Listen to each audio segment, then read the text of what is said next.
Jean-Pierre Bemba, de retour aux affaires.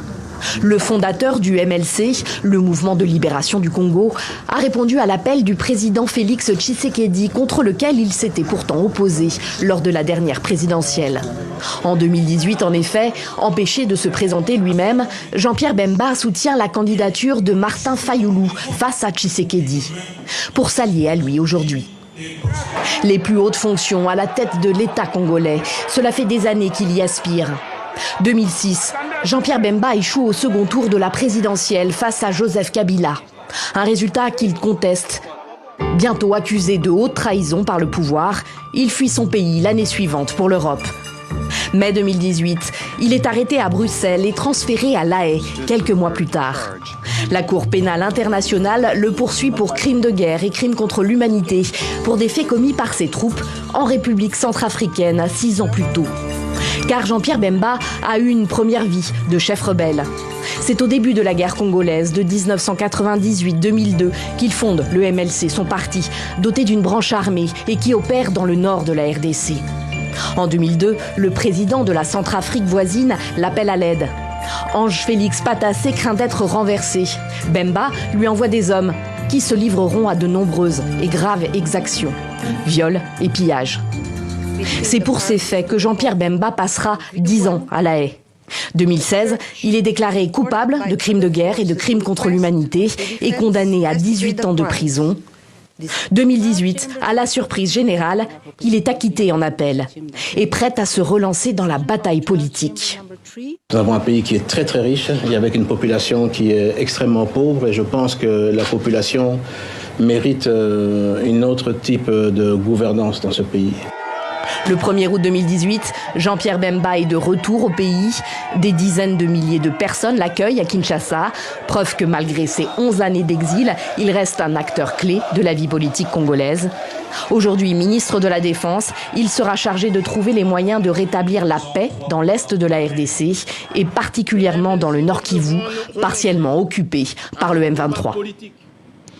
Professeur Kabamba, qu'est-ce que la présence de Jean-Pierre Bemba au gouvernement peut apporter au président Tshisekedi?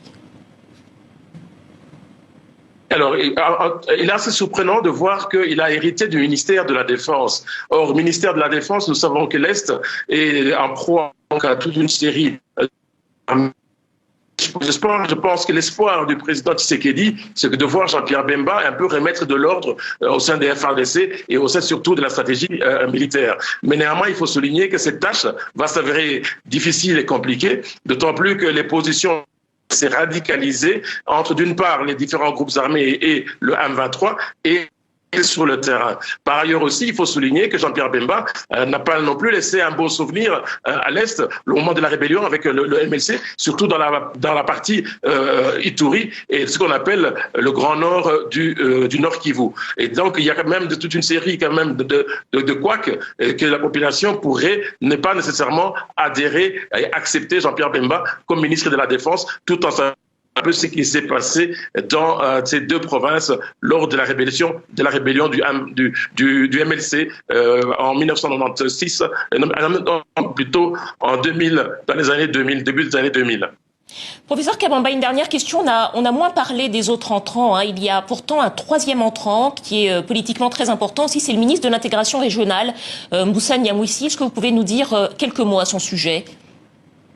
Alors, Moussa Nyamwisi, il faut bien se rendre compte, c'est quelqu'un quand même qui a l'oreille et les yeux du président ougandais depuis plusieurs années. Il a toujours été considéré comme proche du côté de l'Est et il a aussi occupé ses postes pendant la présidence de Qatar. D'intégration régionale, c'est pour lui permettre, entre guillemets, de pouvoir rallier, essayer d'avoir une politique de diplomatie régionale, ramener, entre guillemets, les pays de la région à pouvoir soutenir d'une certaine façon le président Tshisekedi qui est en difficulté avec certains pays de la région au sujet justement de la rébellion. Et il pense que Moussa Nyamwisi, en tant qu'ancien rebelle, et puis en ayant plus ou moins bon contact avec Moussa, pourrait essayer d'améliorer la position de la RDC au sein de la région. Bob Kabamba, professeur en sciences politiques à l'Université de Liège en Belgique, merci à vous et toutes nos excuses encore pour la mauvaise qualité à certains moments de la liaison par Skype avec la RDC.